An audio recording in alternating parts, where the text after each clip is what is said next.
अस्सलाम वालेकुम students, I hope आप सब ठीक हैं। अच्छा जी, हमने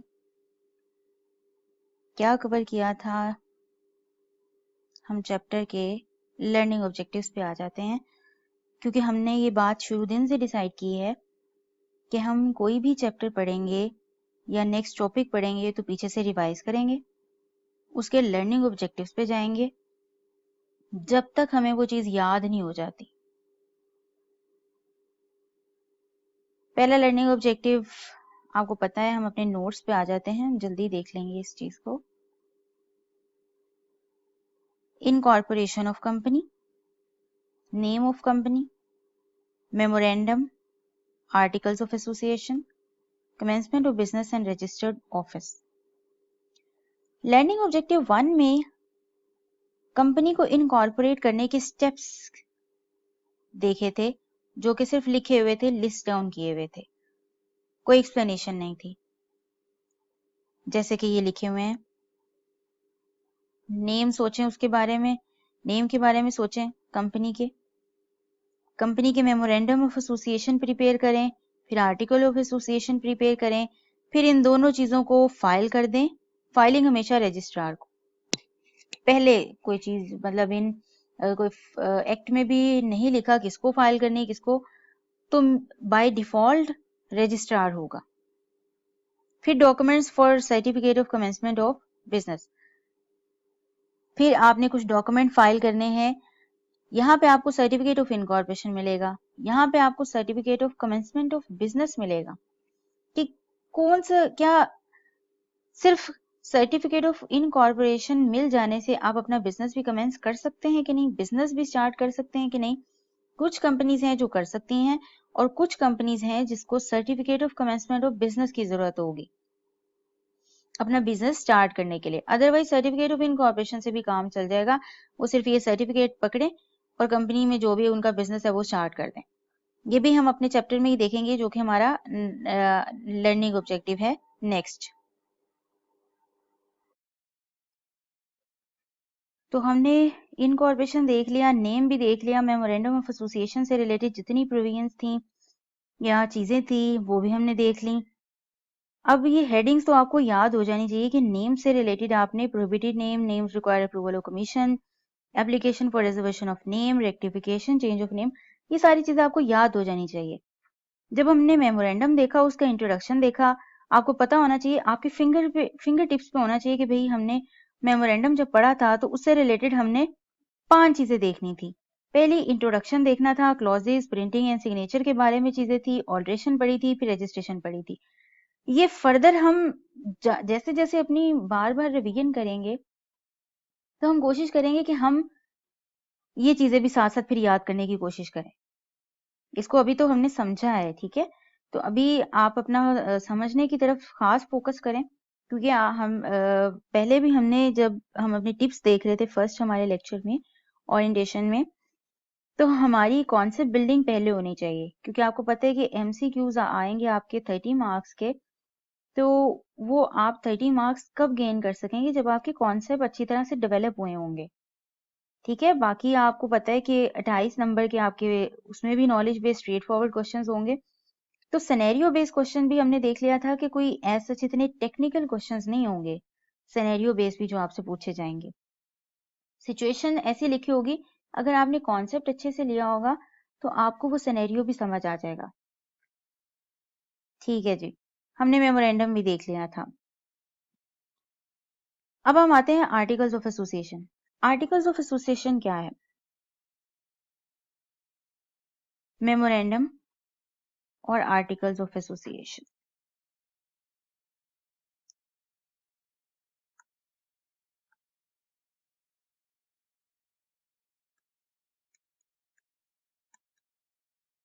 ये कंपनी के कॉन्स्टिट्यूशनल डॉक्यूमेंट हैं।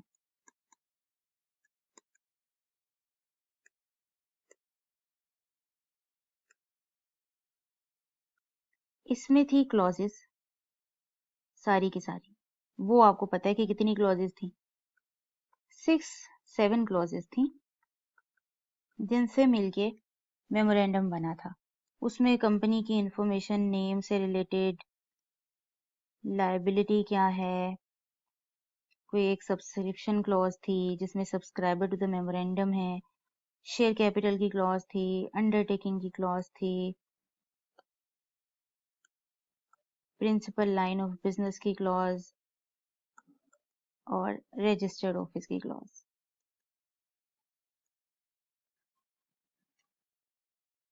आर्टिकल्स ऑफ एसोसिएशन ये फर्दर बाई रूल्स हैं जो कि सबऑर्डिनेट टू मेमोरेंडम है।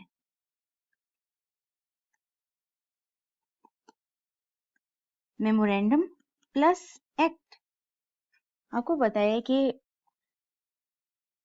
एक कंपनीज एक्ट है, ये एक एक्ट है, एक लॉ है। हमने लॉ की जो आपको याद हो डेफिनेशन देखी थी, लॉ क्या होता है, रूल्स रेगुलेशंस, ठीक है। वो एक तो मेन आपका लॉ एक्ट है, उसके बाद कंपनी के स्पेसिफिक मेमोरेंडम ऑफ एसोसिएशन, उस कंपनी के स्पेसिफिक कॉन्स्टिट्यूशन है, उस कंपनी का एक आइन है। हर कंपनी का मेमोरेंडम अलग होगा लेकिन एक्ट सेम रहता है। एक्ट सारी कंपनीज के लिए एक ही है, मेमोरेंडम हर कंपनी का अलग होगा। अब फर्दर जब हम आर्टिकल्स की तरफ आते हैं तो ये मेमोरेंडम्स की भी एक फर्दर छोटी कह ले कि मजीद डिटेल में चीजें बताई गई हों उसमें। यहाँ पे तो सिर्फ ये 5-6 चीजें बताई हैं मोटी मोटी। आप मजीद डिटेल में जाते हैं कि इस कंपनी में शेयर्स, यहाँ पे तो आपने सिर्फ ऑथोराइज शेयर कैपिटल देखा था अगर आपको याद हो। यहाँ पे आपने पेड अप बताना है, इशूड बताना है, फिर आपकी शेयर्स की क्लासेस क्या होंगी वो बतानी है, आपके डायरेक्टर्स कितने हैं, आपके ऑफिसर्स कितने हैं, आपके कंपनी सेक्रेटरी है कि नहीं है, उसका नाम, इस तरह की सारी जो डिटेल्स है कह लें कि सेक्रेटरी की क्वालिफिकेशन क्या होगी, मजीद डिटेलिंग चीजें कंपनी से रिलेटेड वो उसके आर्टिकल्स में आ जाती हैं। अच्छा, जब हम आर्टिकल्स पे आते हैं तो लॉ कहता है कि अब जैसे कंपनी की हमने टाइप्स पढ़ी, कंपनी की जब हमने टाइप्स देखी थी, एक थी लिमिटेड बाय शेयर्स लायबिलिटी के हिसाब से, एक थी लिमिटेड बाय गारंटी और एक थी अनलिमिटेड कंपनी। वो कहते हैं मैं इसमें एक काम आपके लिए आसान ये कर देता हूं कि ऐसा करें कि जो कंपनी लिमिटेड बाय शेयर्स है, ज्यादातर यही कंपनीज होती हैं जिनके शेयर्स होते हैं, तो ऐसा करें कि ये जितनी भी सारी कंपनीज हैं इनकी तकरीबन चीजें सेम ही होती हैं। शेयर्स का कॉन्सेप्ट आ गया तो तकरीबन चीजें सेम ही हो रही होती हैं उन कंपनीज की। जो डे टू डे मामलात होते हैं वो मिलते जुलते ही होते हैं तकरीबन। उसमें शेयर्स आएंगे, डायरेक्टर्स आएंगे, कुछ ऐसी और चीजें आ जाएंगी। ठीक है, लिमिटेड बाय गारंटी में तो शेयर्स का कॉन्सेप्ट है ही नहीं ना, अनलेस कि वो having share capital not having share capital हो।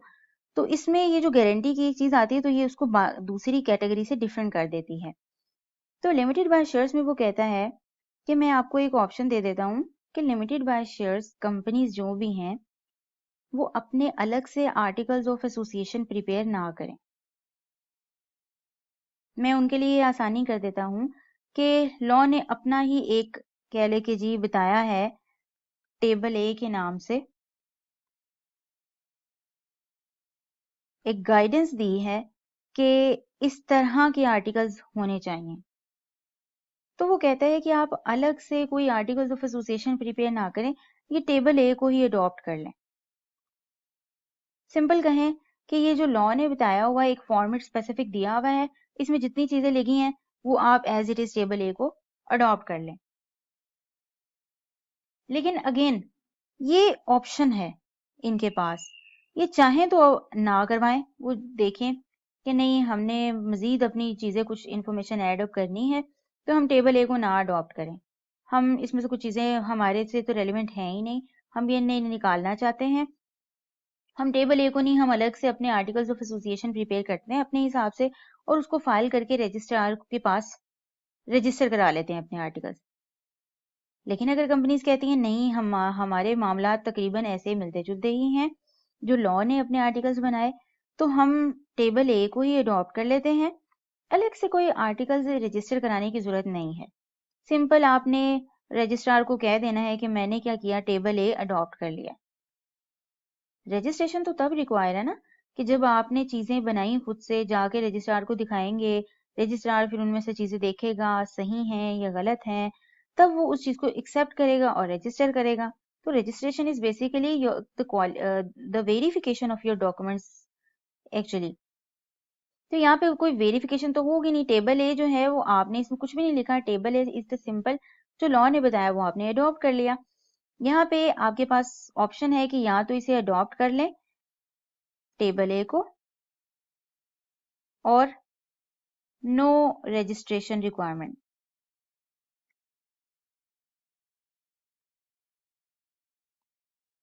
दूसरा ये है कि फिर आप अपने आर्टिकल्स बना लें, प्रिपेयर करें और उसे फाइल कर दें रजिस्ट्रार के पास।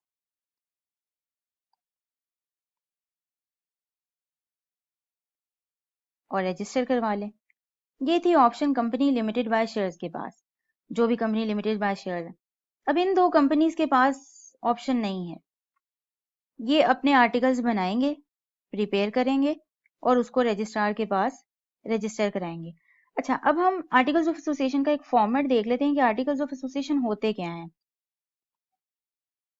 आपके जो एग्जामिनेबल आपका सप्लीमेंट है ये उसमें भी शामिल है। तो हम देख लेते हैं चैप्टर 20 में, अगर हम इसके स्टार्ट पे आए,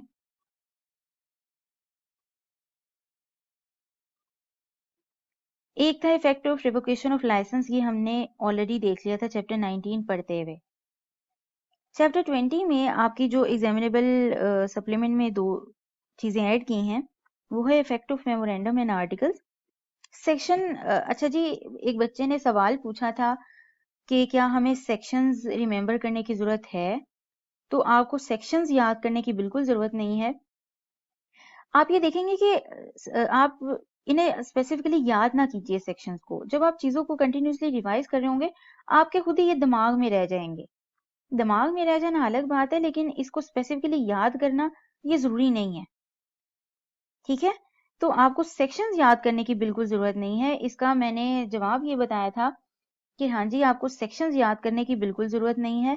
लेकिन जैसे सेक्शन 42 हमने पढ़ा था नॉन प्रॉफिट ऑर्गेनाइजेशन का, उसमें सम टाइम्स आई कैप आपका एग्जामिनर जो है वो क्वेश्चन जब लिखता है तो उसको सेक्शन 42 का रेफरेंस दे देता है, just to give an idea about the topic, आपको ये बताने के लिए कि मैं क्या पूछना चाह रहा हूँ आपसे। तो आपको जल्दी समझ आ जाए। कुछ बच्चे शौकीन होते हैं कि उन्हें सेक्शंस भी याद हों, तो के एक दूसरे पे इन्फ्लुएंस डालने के लिए, तो जरूरत नहीं है आपको सेक्शंस याद करने की। हाँ, चीजें खुद से याद रह जाएं वो अलग बात है, ठीक है। अगेन सेक्शंस आपको याद रखने की जरूरत नहीं है, आप सिंपल टॉपिक पढ़ें, उसके कॉन्सेप्ट पे फोकस करें। अच्छा, ये देखेंगे, ये जो है जो state the information which should be contain in the articles of various companies, ये हम देख लेते हैं इसका एक फॉर्मेट।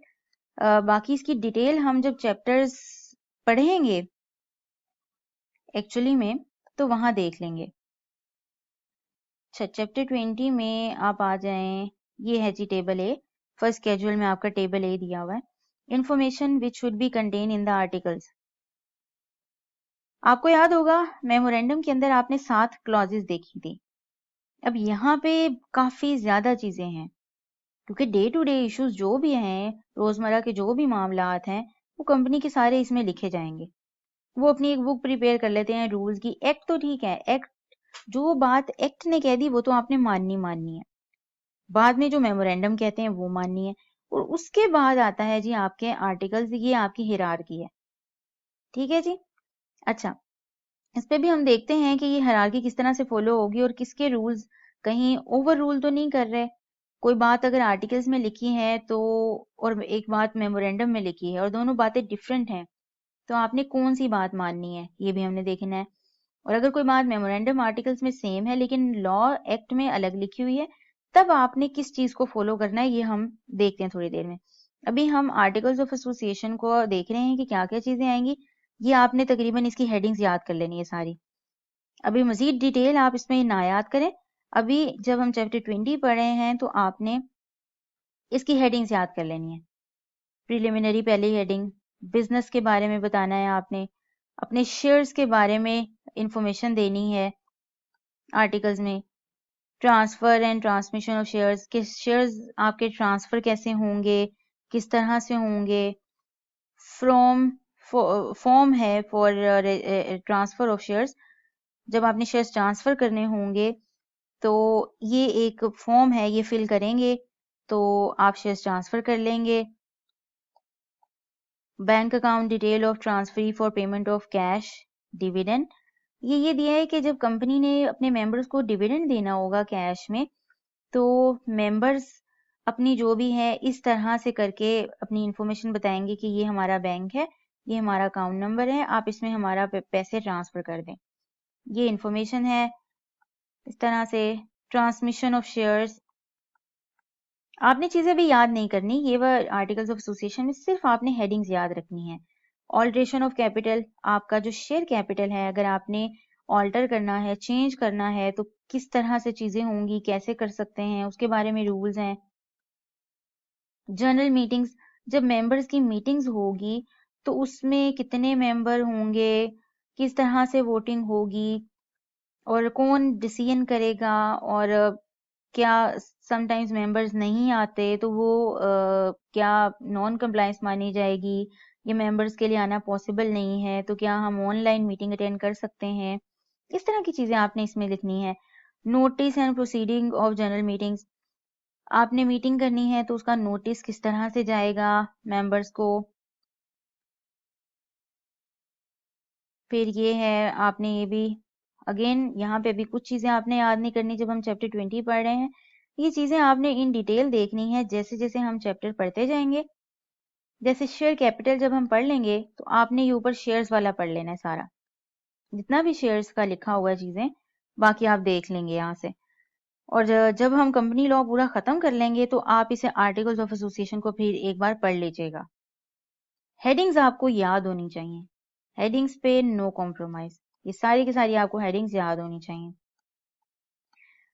टेबल ए में से इस तरह का भी सवाल बन सकता है कि एक्ट समटाइम ये इंफॉर्मेशन देता है, तो बताइए टेबल ए इस बारे में जो है लॉ ने बताया हुआ टेबल ए वो क्या कहता है। तो इस तरह से सवाल बन सकता है। अच्छा जी आगे आ जाइए, मेंबर्स वोट किस तरह करेंगे। इंस्ट्रूमेंट ऑफ प्रॉक्सी, प्रॉक्सी कह लें जी आपके बिहाफ पे कोई आपकी हाजिरी लगाए, जैसे आप नहीं है वहां पे मौजूद तो वो आपका प्रॉक्सी है। इसी तरह अगर आप मीटिंग को अटेंड नहीं कर सके तो आप किसी मेंबर को एज अ प्रॉक्सी वहां बिठा दें कि हमारे बिहाफ पे जी मीटिंग अटेंड कर लो, तो उसका क्या तरीकाकार होगा, किस तरह से आप उस बंदे को अपॉइंट कर सकते हैं। कंपनी के डायरेक्टर्स कितने होंगे, किस किस कितनी देर के लिए वो रहेंगे, अपना ऑफिस होल्ड करेंगे, लॉ ने तो कुछ लिखा है, उसकी फर्दर कुछ डिटेल वो डायरेक्टर्स के बारे में आर्टिकल्स में लिखी है। पावर्स एंड ड्यूटीज क्या होंगी डायरेक्टर्स की। मिनट बुक्स, जब मीटिंग हो जाया करेगी तो उस मीटिंग को आपने रिकॉर्ड करना है, एक फॉर्म दे देनी है, लिखने की शक्ल एक दे देनी है, जैसे कोई कोर्ट का डिसीजन होता है तो बकायदा उसकी प्रोसीडिंग्स लिखी जा रही होती हैं। ठीक है, वो साइड पे जो बंदे बैठे होते हैं कोर्ट जज के साथ, वो सारी प्रोसीडिंग्स वगैरह लिख रहे होते हैं। इसी तरह जब मीटिंग हो जाएगी कंपनी की तो उसके डिसीजंस, उसकी प्रोसीडिंग्स जब लिखी जाएंगी तो उसको कह देते हैं जी मिनट्स बुक्स, मिनट बुक्स, कि जो मीटिंग हुई उसके ये मिनट्स हैं, उसकी प्रोसीडिंग, उसके डिसीजन, जो भी रेजोल्यूशन पास हुई, तो ये चीजें हमने डिस्कस की मीटिंग में, उसको मिनट कह देते हैं। उसके बारे में चीजें देखेंगे।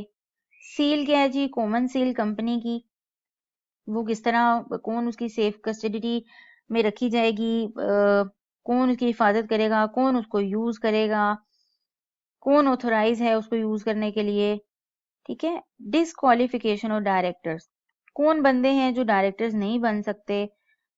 ये जब चैप्टर 25 पढ़ेंगे मैनेजमेंट का, वहां देख लेंगे हम डायरेक्टर्स वाली जितनी भी चीजें हैं, ऑफिसर्स वाली, ये चैप्टर 25 में देखेंगे। मीटिंग से रिलेटेड मिनट्स बुक्स और इस तरह की चीजों से वो चैप्टर 24 में देखेंगे। Vacancies, filling of vacancies, directors again अगर रिटायर हो जाते हैं, जो भी वैकेंसी राइज होती है, ये again chapter 25। Dividend and reserve chapter 26। तो ये आपके चैप्टर्स के साथ लिंक है। Accounts chapter 26, notices chapter 24, winding up. अच्छा जी, वाइंडिंग अप कोई सेपरेट से आपका वो नहीं है, एक कोई चैप्टर नहीं है जिससे रिलेटेड आपको वाइंडिंग अप से रिलेटेड इंफॉर्मेशन मिले। वाइंडिंग अप से रिलेटेड आपने कुछ थोड़ा सा जो पढ़ा है वो चैप्टर 19 में पढ़ा है कि जब वही आपने सेक्शन 42 का लाइसेंस लिया था और आपने उसकी नॉन कंप्लायंस की थी, तो आपका लाइसेंस जो है वो रिवोक हो जाता है। तो फिर आपको जब हमने effect of revocation of license देखा था, तो हमने एग्जामिनेबल सप्लीमेंट यहीं पे ही ऊपर चैप्टर 19 में जो सप्लीमेंट का पार्ट है उसमें थोड़ा ये देखा था कि कंपनी को डायरेक्टर्स वॉलंटरीली वाइंड अप करेंगे, ये वहां पे थोड़ी चीजें देखी थी। और डिटेल वाइंडिंग अप की जो चीजें हैं वो आप फाइनल सीए फाइनल लेवल पे जाके देखेंगे, ठीक है। इस पे आपने सिर्फ इतना कंफ्यूज नहीं होना। ये लिक्विडेटर जो टर्म यूज की है, तो अभी इसको नहीं देखिए, हम जब आर्टिकल्स पढ़ने जब हम चैप्टर्स पढ़ लेंगे तो हम इसको एक बार वाइंडिंग ये पूरे आर्टिकल्स ऑफ एसोसिएशन को एक बार गो थ्रू कर लेंगे। इंडेमनिटी क्या है कि अगर किसी डायरेक्टर का, किसी ऑफिसर का कंपनी में कोई नुकसान हो जाता है कोई ऐसे एक्ट की वजह से जो कि वो कंपनी के फायदे के लिए कर रहा था, ठीक है, कंपनी का फायदा कर रहा था लेकिन उसका अपना नुकसान हो जाता है, तो अब कंपनी ने फिर उसको इंडेमनीफाई करना है। इंडेमनीफाई यानी उसके लॉस को पूरा करना है। तो उससे रिलेटेड क्या चीजें होंगी, तो ये चीजें लिखी हुई हैं।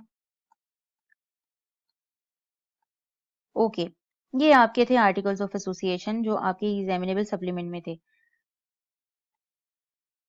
आपके अगर मैं एग्जाम्पल पे आऊं, जो हमने एक एग्जाम्पल भी की थी मेमोरेंडम के लिए, ये हमने डिटेल में ये जब देखा था, तो यहाँ पे भी आर्टिकल्स ऑफ एसोसिएशन है किसी कंपनी के, वो देख लेते हैं। ये देखिए, ये आर्टिकल्स ऑफ एसोसिएशन है।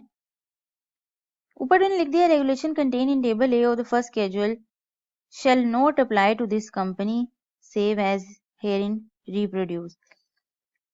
इसका ये मतलब है इन्होंने टेबल ए अडॉप्ट नहीं किया,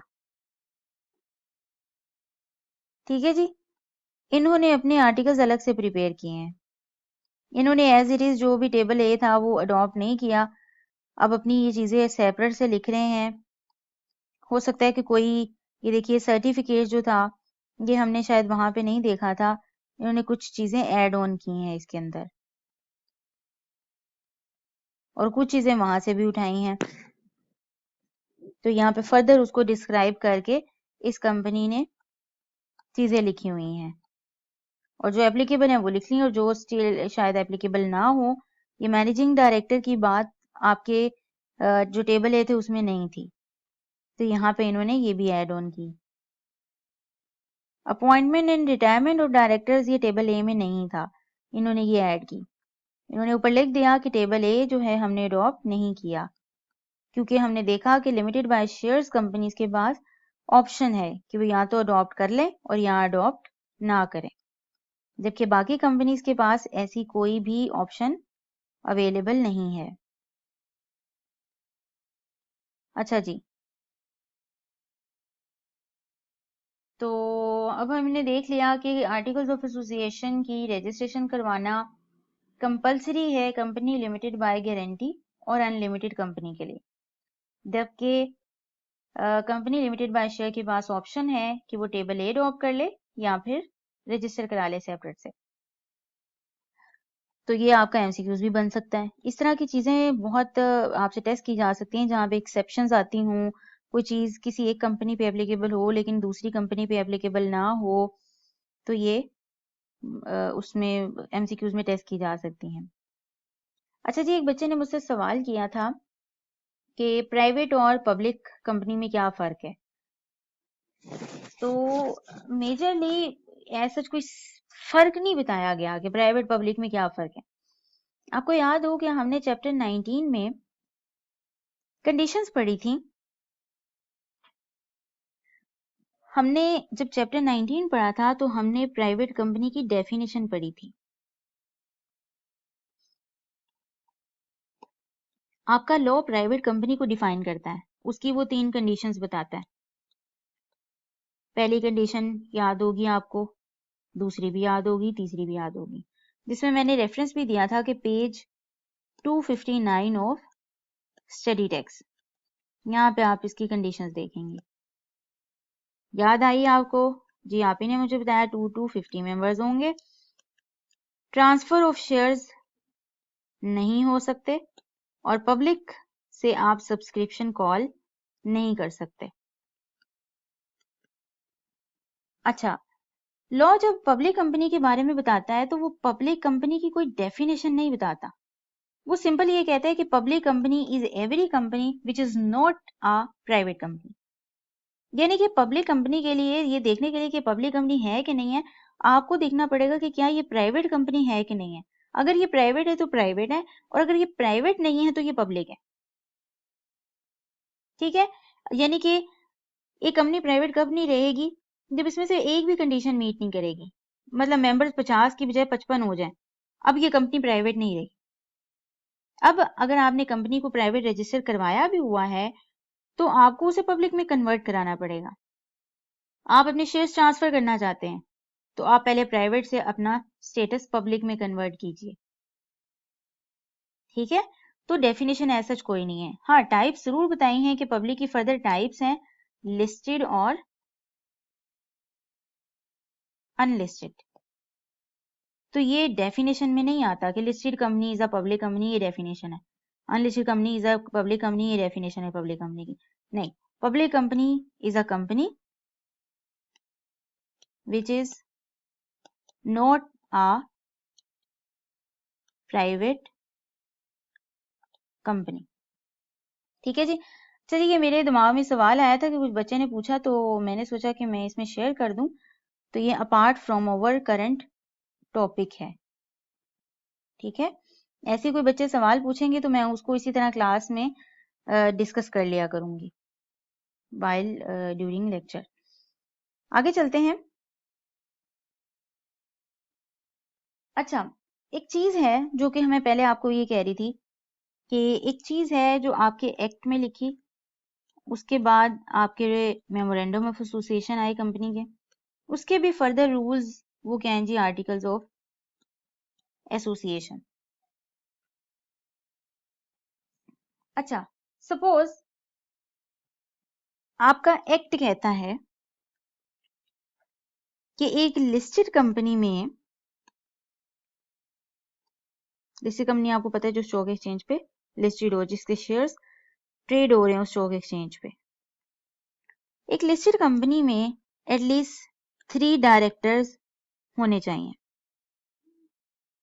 यानी कि 3 से कम डायरेक्टर्स नहीं होने चाहिए। आप अपने आर्टिकल्स में लिख देते हैं कि हमारी कंपनी के 7 डायरेक्टर्स होंगे। नाउ द क्वेश्चन इज कि एक्ट आपको कह रहा है कि 3 डायरेक्टर्स, आपने आर्टिकल्स में लिखा जी 7 डायरेक्टर्स, क्या ये नॉन कंप्लायंस है? Question is whether is it a non compliance?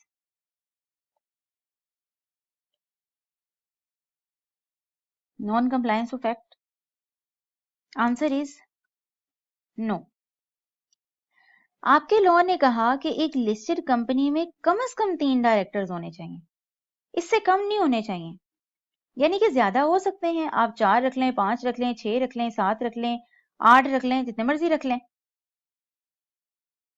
लेकिन 3 से कम नहीं होने चाहिए। ओके, सपोज एक्ट में लिखा जी 3 डायरेक्टर्स,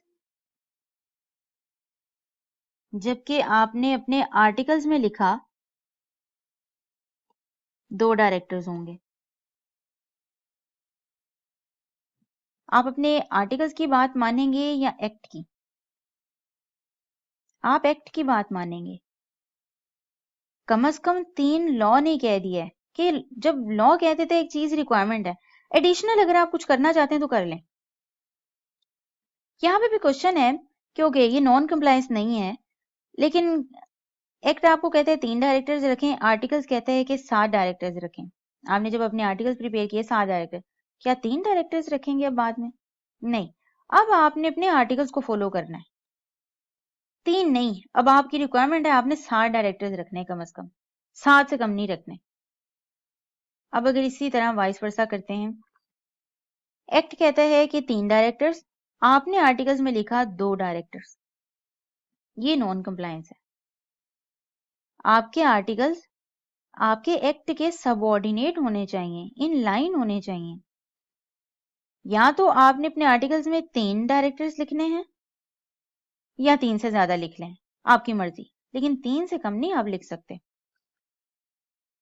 पहले तो अब आपने यहाँ पे अपने आर्टिकल्स को ठीक करना है, और बात आपने किसकी माननी है अब, या आर्टिकल्स की मान लें या फिर इसकी मान लें। तो द थिंग इज के जो लॉ ने कहा मिनिमम चीज वो आपने पूरी करनी है। एडिशनल अगर आप कुछ करके तो कुछ लिखना चाहते हैं तो वो आप करिए, फिर आप एक्ट की नहीं, फिर आप अपने आर्टिकल्स की बात मानेंगे। यहाँ पे आपको लॉ ये समझाने की कोशिश कर रहा है कि देखिए जितनी तो मैंने आप पे रिक्वायरमेंट डाली है उतनी तो आपने पूरी करनी करनी है। लेकिन अगर आप खुद से कहते हैं कि नहीं हम ये भी रिक्वायरमेंट पूरी करेंगे, ये भी रिक्वायरमेंट पूरी करेंगे, हम 7 डायरेक्टर रखेंगे, हम ज्यादा अच्छे तरीके से परफॉर्म करेंगे, तो ठीक है, वो लॉ कहता है कि ठीक है मैंने तो आपको ये कहा था, अब आप खुद ये कह रहे हैं कि हम इतने डायरेक्टर रखेंगे, हम इतनी इंप्रूवमेंट करेंगे, तो फिर आपको करनी पड़ेगी। अब आप अपने आर्टिकल्स की बात माने, अब आपके जो रूल्स कहते हैं आप उसकी बात मानिए। ठीक है जी, तो ये सबऑर्डिनेट टू द एक्ट होते हैं। अच्छा जी, आर्टिकल्स के बारे में एक तो ये चीज हमने देख ली, दूसरा हमने देखा सबऑर्डिनेट है, और आर्टिकल्स की हमने एक टेबल ए इसकी एग्जांपल भी देख ली। ये टेबल ए होता क्या है, उसमें क्या कंटेंट्स हैं, वो भी हमने अपने एग्जामिनेबल सप्लीमेंट में देख लिया।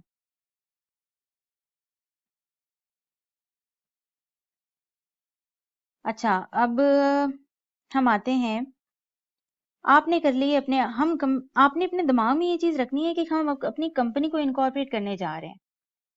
सबसे पहले अच्छा आप फिर से सोचिए, नाम नाम के बारे में हमने देखा, नाम कौन सा नहीं रखना, नाम कौन सा कमीशन से अप्रूवल लेनी है, नाम किस तरह से रिजर्वेशन के लिए अप्लाई करना है तो नाम को अगर रेक्टिफाई करना है तो वो किस तरह से करना है। ओके, नाम का सारा चीजें हो गई, रजिस्टर हो गया, पब्लिकेशन भी हो गई, नाम की चीजें पूरी हो गई, नाम डिसाइड हो गया। आपने फिर कर लिए अपने मेमोरेंडम प्रिपेयर, मेमोरेंडम में आपने क्लॉजेस सारी देखी, कंपनी की लायबिलिटी क्या होगी, कंपनी का ऑथोराइज कैपिटल क्या होगा, मेंबर्स की लायबिलिटी क्या होगी, प्रिंसिपल लाइन ऑफ बिजनेस क्या होगा, रजिस्टर ऑफिस कहाँ पे होगा, ये सारी चीजें देखने के बाद अब आ जाते हैं आर्टिकल्स पे। आर्टिकल्स भी आपने कर लिए जी प्रिपेयर। आर्टिकल्स ऑफ एसोसिएशन आपने टेबल ए अडॉप्ट कर लिया, या फिर आपने टेबल ए की मदद से कुछ अपनी चीजें खुद से ठीक कर लें कि टेबल ए को रखा सामने और कहते आपने खुद से आर्टिकल्स प्रिपेयर कर लिए, और अब वो भी आपने कर दिए क्या, फाइल करने हैं। अच्छा, अब वो कहते हैं कि जी आपने फाइलिंग कैसे करनी है। रजिस्ट्रार को आपने चीजें भेजनी है, तो आपने क्या करना है, ये डॉक्यूमेंट्स रजिस्ट्रार को फाइल कर देने हैं। आपने रजिस्ट्रार को मेमोरेंडम फाइल किया, आर्टिकल्स फाइल किए, उसके बाद आपको पता ही है रजिस्ट्रार आपको एक सर्टिफिकेट ऑफ इनकॉर्पोरेशन दे देगा। सारी वेरिफिकेशन सारी चीजें ठीक करने के एक्सेप्ट करने के बाद आपको जब सर्टिफिकेट ऑफ इनकॉर्पोरेशन मिल जाएगा, जो कि कंक्लूसिव एविडेंस होगा कि आपकी कंपनी हो गई है रजिस्टर्ड। फिर हमने देखा था कि अगर कंपनी, जब हम सर्टिफिकेट कमेंसमेंट ऑफ बिजनेस का एक टॉपिक है वो देखेंगे, कुछ कंपनीज हैं जिनको सर्टिफिकेट कमेंसमेंट ऑफ बिजनेस की जरूरत है, तो फिर आप सर्टिफिकेट ऑफ इनकॉर्पोरेशन के बाद फिर फर्दर कुछ डॉक्यूमेंट्स या कुछ कंडीशंस फुलफिल करेंगे, फिर आपको certificate of commencement of business मिलेगा, तब जाके आप अपना बिजनेस स्टार्ट कर सकते हैं। अच्छा, इसी प्रोसेस के बीच में एक चीज है कि जब कंपनी बन जाती है, कंपनी बन गई, अब मेंबर्स हैं जितने भी आपकी कंपनी के, फॉर एग्जांपल 200 मेंबर्स हैं,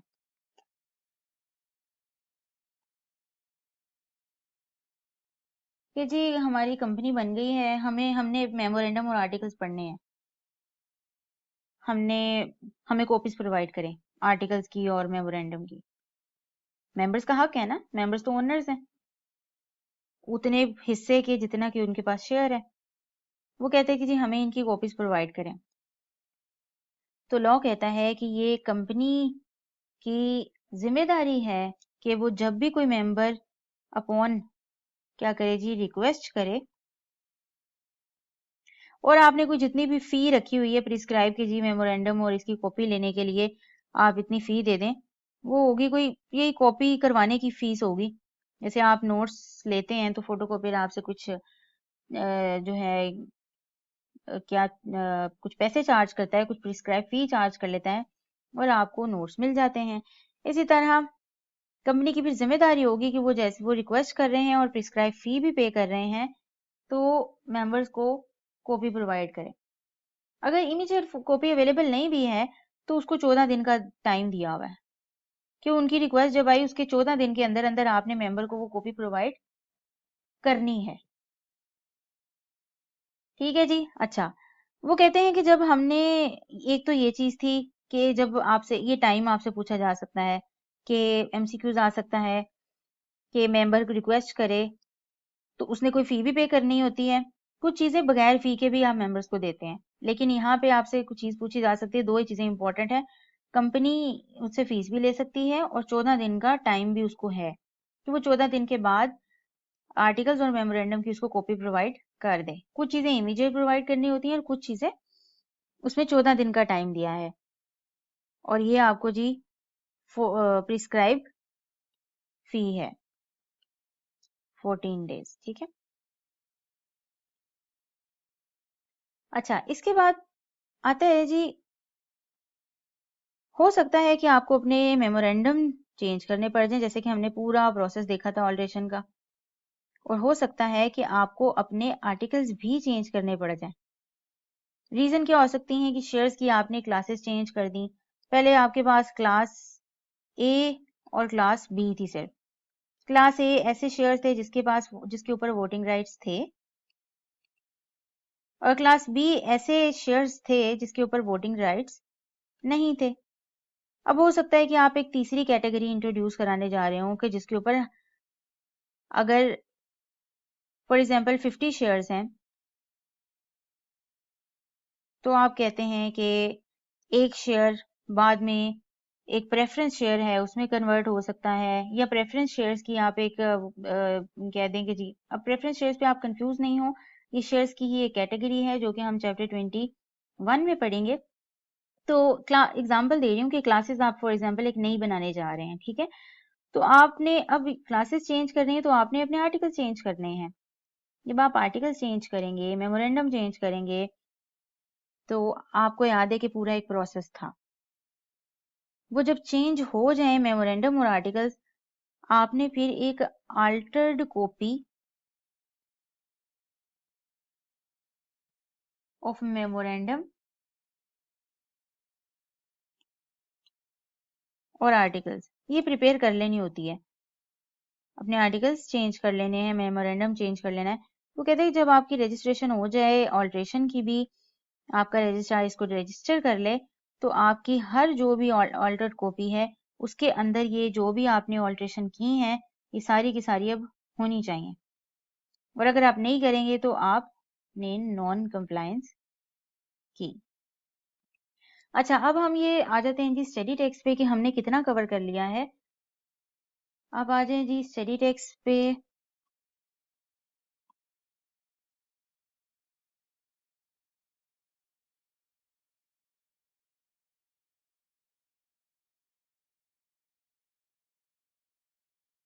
यहां से हमने शुरू किया, इंट्रोडक्शन देख लिया हमने सारा, ये आप इसे पढ़ें आपको समझ आ जाएगी।